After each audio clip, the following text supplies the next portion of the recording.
Hello. I'm going to try and make a slightly different type of video today.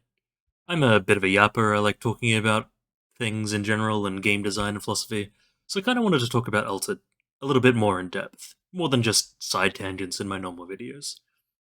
And I think specifically the thing that spurred me on a little bit was in my most recent video, I actually got a lot of comments kind of to the effect of, wow, Altered's really hard. And I agree. And this is kind of where I'm starting with what is Altered? And I kind of want to take a look at what Altered sells itself as. Like, it's very positive, welcome to the adventure. If we look at the core values of universal, optimistic, discovery, community, I think this, to me, really drew me in, and it's something that I value a lot. But I think it kind of buries the lead that Altered is a brutally difficult game. Like, it's not like I don't want to like sell it as like the Dark Souls of card games, but it's a card game where you have so many choices and so many different avenues to take the game in that I think it's very easy to kind of get swamped by that amount of decision making. In any single moment of Altered, I think you have a lot of different decisions to make. Even just looking at like the way the mana system works, you essentially have to put around about half the cards you see in a game into a zone where you can't access it ever again. So you need to be able to every turn, every time you make this mana decision, pick what's best for a situation. And on a previous video, someone left a comment that they really want to hear me talk about my initial mana decisions a lot more, and I can completely understand where they're coming from on that. So I think another thing people say a lot is that Altered is a board game. Altered reminds me more of board games, and it's got that vibe, and I see where people are coming from. But I think that people who kind of see a lot more success in Altered are people who come from a very like solid card game background. And I think that again comes back to the fact that Altered is a hard game to kind of piece through. I really don't want to oversell the fact that I think this is an incredibly difficult game, but I think there's just a wealth of decision making that makes it hard to cut to the core of. And I think that's somewhat at odds with, especially the first value being like an accessible, welcoming game. It is definitely that, and I really love it for that. But it is very deep. Um, so I think another reason why I wanted to talk about this is that, especially at the moment, and maybe this is more of a personal experience, but I find myself making more deck building decisions than I do for most games. I'm a bit of a net deck guy. I very much like making my own decks, but I also like having solid decks that I know are well performing to fall back on. But especially in Australia, where I live, it's very hard to get singles, especially without the market. I'm not sure how much of a shared experience that is. I know that Australia is like kind of a small market in general, so maybe other people have more luck getting singles, but personally I find it hard, and I can understand why retailers might be hesitant to sell singles. One, with the market coming into the QR codes and the whole scanning and digital ownership represents some challenges. So yeah, for me, I had to make a lot more deck building decisions than I normally do, and I know for new players, especially those who don't like net decking or perhaps aren't used to that, trying to make their own decks. And even if you have a net deck, I still think that card evaluation in general is more important in this game than other games. Like if I handed a Magic player a Magic deck, they would still know. You put the lands down and you play your cards. Whereas in Altered, you gotta know like basically all your cards and what situation they are good in. It's kind of hard. So yeah, that's kind of what I want to talk about a bit today. Is talk about where to get started with Altered in terms of your foundations. And as part of that, and perhaps this is not foundational, but I think it's quite interesting and quite like illuminating about the game in general, is uniques. They're a very, very exciting part of the game. They're a very interesting part of the game. And I think that talking a little bit about them can help perhaps shine a light on something that seems very, hard to work through since there are, so many and what do they even mean for the game. I've had a lot of players that when I try and bring them into Altered, they're like, huh, uniques, that's weird. So I kind of want to talk about them a little bit and kind of demystify them. And I want to start by talking about essentially what I see as the four types of uniques. For starters, this is what I would class as the first kind of unique, bad.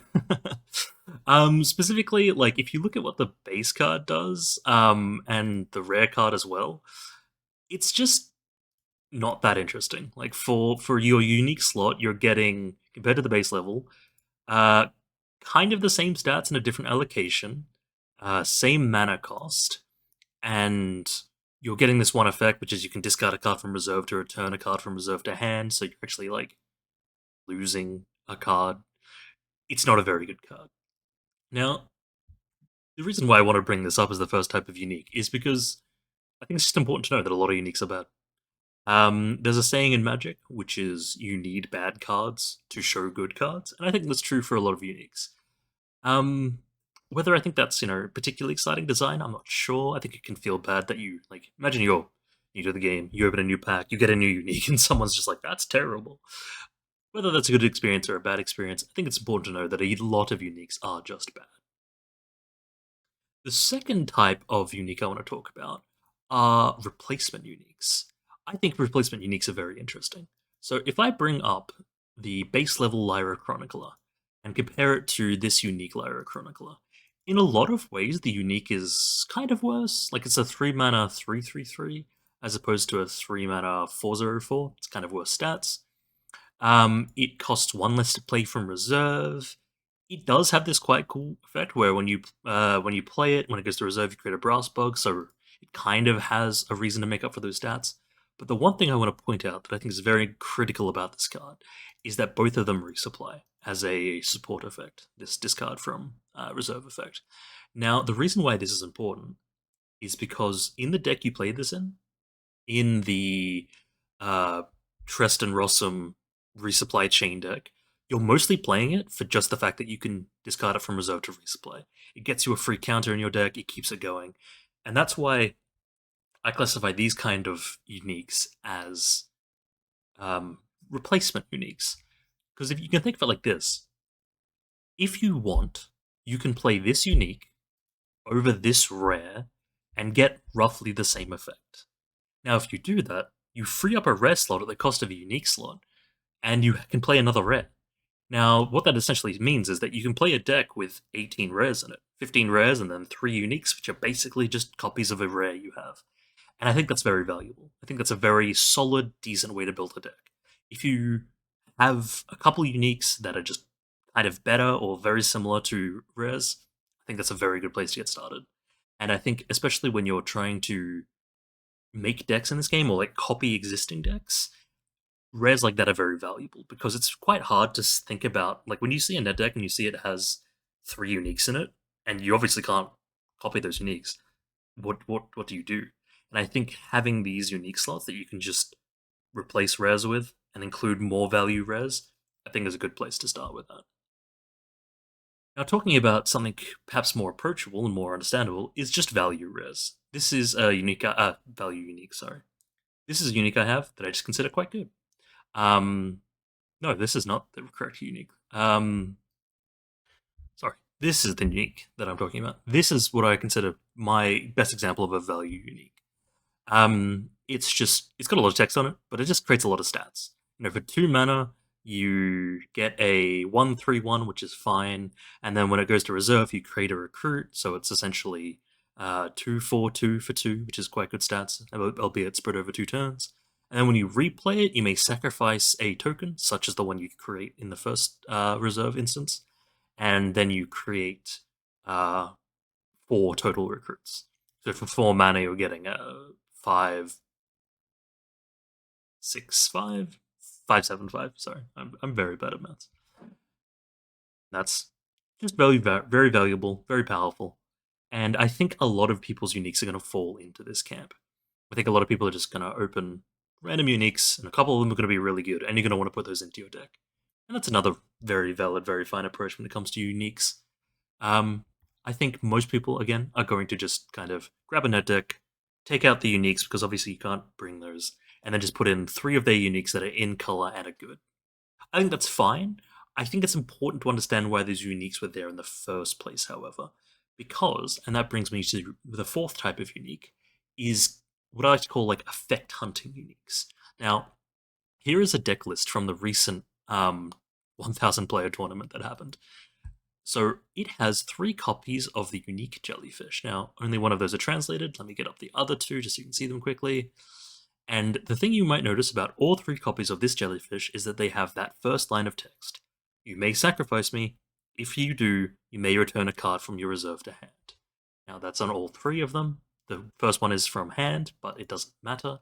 And the reason is if I'm understanding it correctly, you play it, you sacrifice itself, it goes into reserve because of its bottom effect, and then you return it to hand. So, for 1 mana, you sacrifice a thing, and you can just do that infinitely for the rest of the game. Now, if you know Lindway and more, her effect is interesting. She's not actually listed here at all. But her effect is she can create more, and what that does is allows you to make a token that gets boosts whenever you sacrifice something. So it's essentially for 1 mana you get a 2/2/2.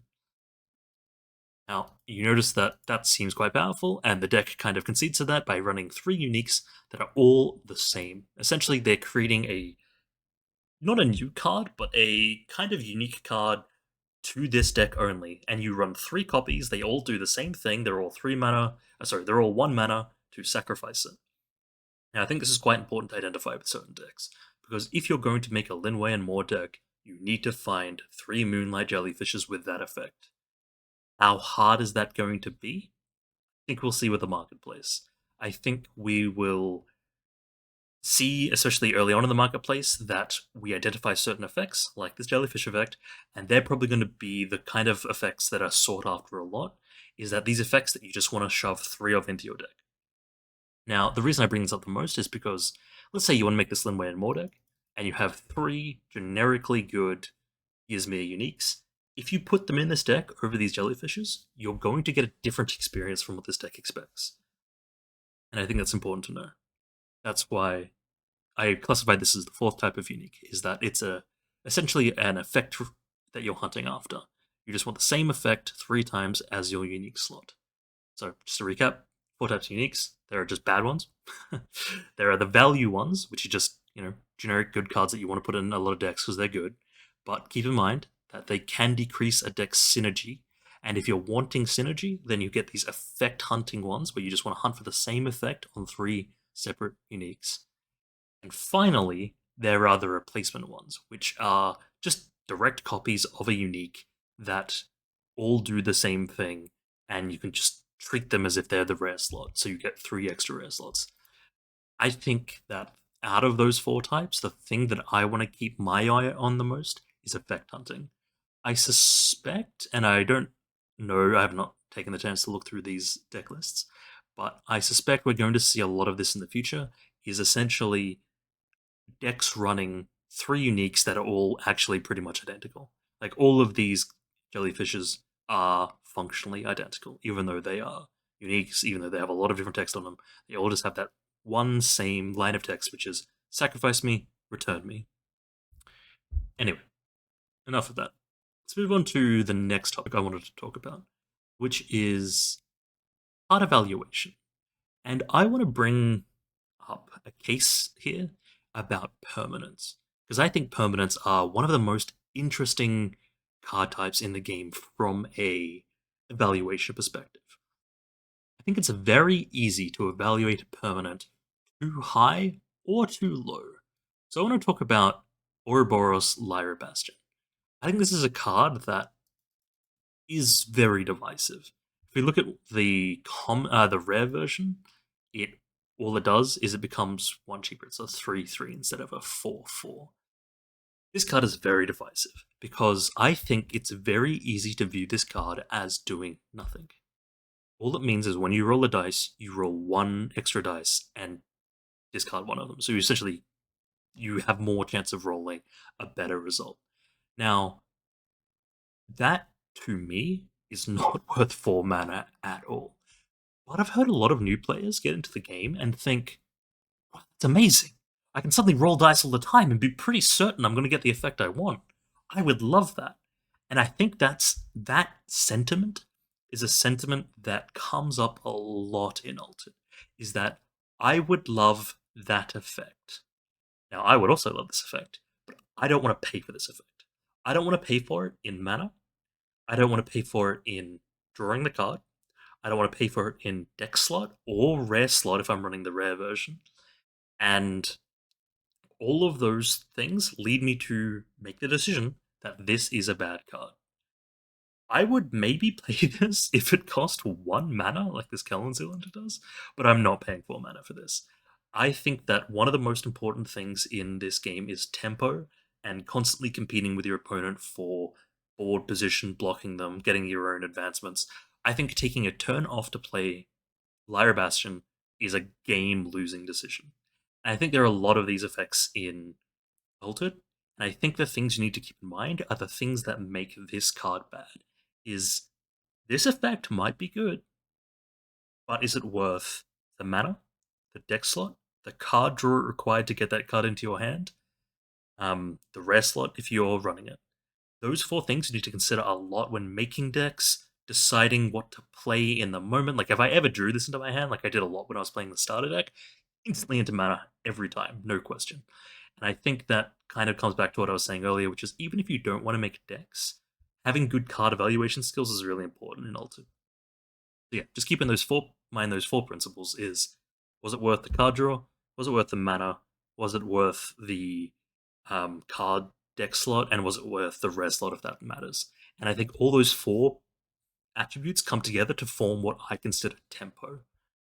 A good example of, I think, me being wrong about this was Kellan Cylinder. I think this card looks like it does nothing in a lot of ways. But what it does do is it's 1 mana, which means you're essentially getting an after you like effect, like you're making your opponent have to play out more things to the board, and it immediately gives you a boost, which means you can like affect the board, keep your tempo rolling. Um, in like a longer game, you can keep getting counters, you can keep getting boosts. I think this card is way better than it looks like, and it does see some play, which I'm quite happy to see. To look at some other examples of permanence that kind of play with this notion, I think the most key example to me is Monolith. This has been a really divisive card. I think it sees less play now than it used to, but it was the nightmare of starter decks. Because when your opponent played this card, if you didn't have an answer for it, you just lost the game. For the rest of the game, your opponent had so much value, it gave like 4 to 5 extra boosts a turn, and you just couldn't come back from that. 4 to 5 is maybe a bit extreme. Even just 2 or 3 was kind of too hard to come back from. But you had to, in the decks you were playing it in, ask yourself, can you afford 5 mana, which is a lot of mana, and to essentially take a turn off to play it? And those are two decision make, and the card draw even. And those are three decisions that are really hard to make when it comes to Order Bastion. And it's why I still think it's a good card. I don't know if it's a great card. Which brings me on to my final example, a great card, Haven Bastion. Haven Bastion does everything Monolith Bastion does. It gives you essentially most characters you play a boost, but it costs 2 mana, so your mana consideration is basically negligible. It resupplies, so your card, like, did you spend a resource to draw this card? Well, guess what? It's going to draw you half a card anyway. And it's going to put it even where you want it because of this effect. It's an amazing card. I think Haven Bravos Bastion is one of the best cards in the game, and I think the reasons why is because of what I just talked about before. Because it doesn't really cost a card draw slot, it doesn't really stop your tempo at all, and it's definitely worth the rare slot, and it's definitely worth the slot in your deck. Again, these are the things you want to consider when you're evaluating cards, and Haven Bravos Bastion ticks off all of the criteria. Um, Another card that I wanted to talk about here is actually both of these cards. I think Baba Izaba is another card that kind of falls into that category of I want all the parts of this card. I want a card draw. I want to be able to get after you effects, but it's just not worth the tempo.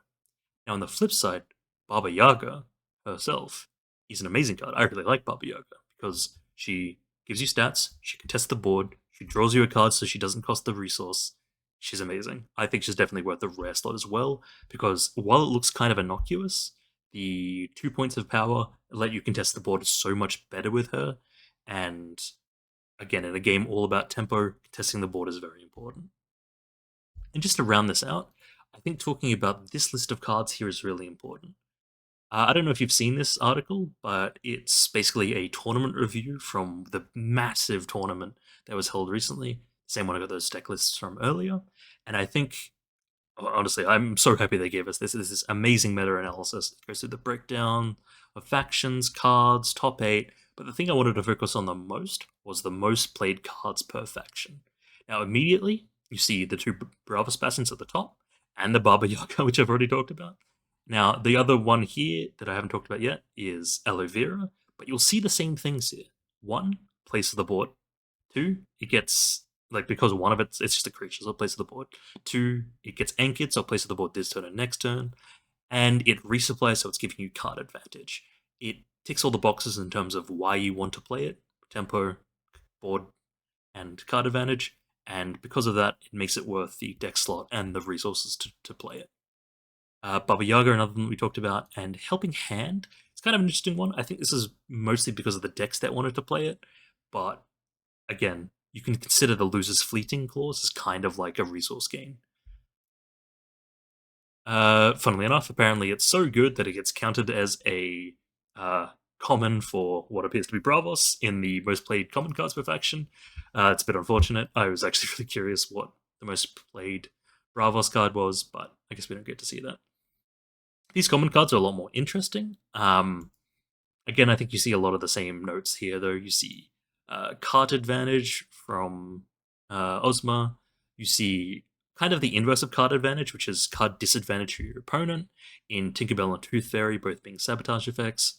Cloth Cocoon being like control. Drakina is just very good. Board.